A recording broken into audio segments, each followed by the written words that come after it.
The All Blacks have just named their team to play Uruguay in their final pool match of the Rugby World Cup, with 9 changes to their starting side. Sam Whitelock has been selected in his 150th Test match, and Sam Cane returns as captain. Ethan Blackadder will make his tournament debut from the reserves, and other changes see Cam Roigard starting at halfback and Damien McKenzie at fullback.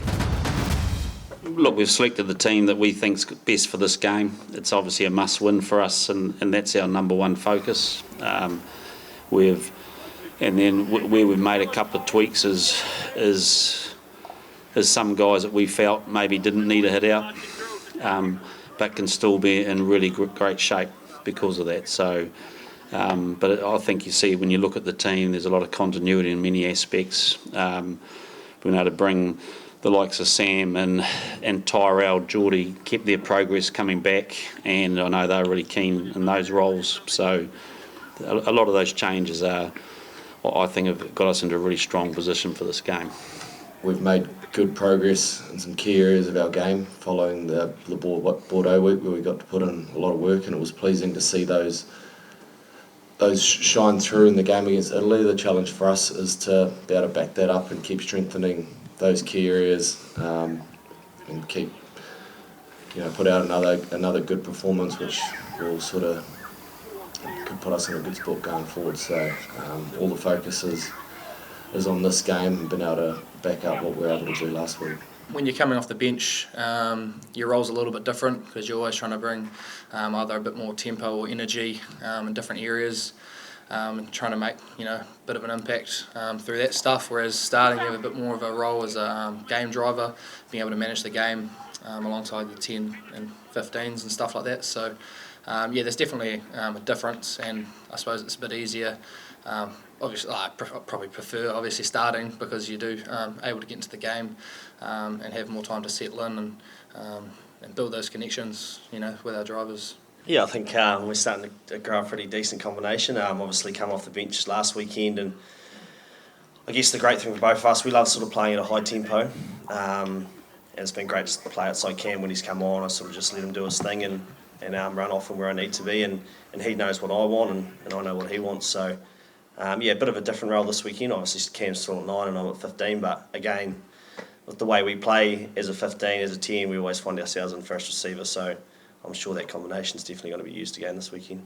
I think for me, it's just being consistently carrying that throughout week in, week out.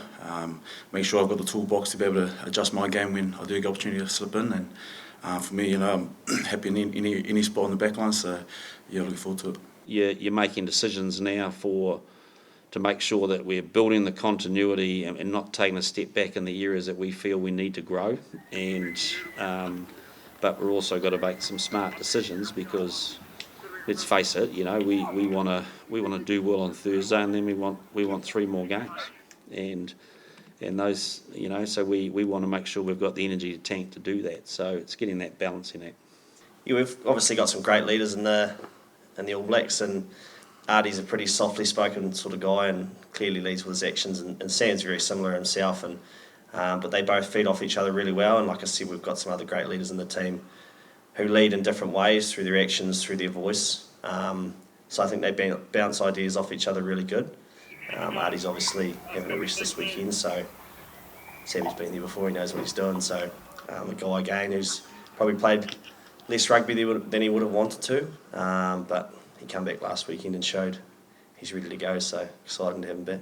The challenge of World Cups is that you've got to make sure that you prepare for the here and now, I guess with an eye to the future. You've got to get that balance right. And but there's enough challenges in the here and now, I think, that coincide. So I think Uruguay represents some pretty significant challenges in many areas of the game for us that perhaps we have to get better in for the future anyway. So they're an ambitious team. We know we're going to have to be alive defensively, because they want to take opportunities when they can, and we also know they're highly combative at the breakdown. They've got basically the Rugby World Cup's leading jackler in their team. So I think when you look at some of that stuff, it means that some areas we know are the basics of the game. We just got to keep our eye on those areas. Thanks for checking out our YouTube channel. To stay up to date with all the latest news from the New Zealand Herald, click the subscribe button below or check out one of the videos here, and head over to nzherald.co.nz for more details on these stories and more.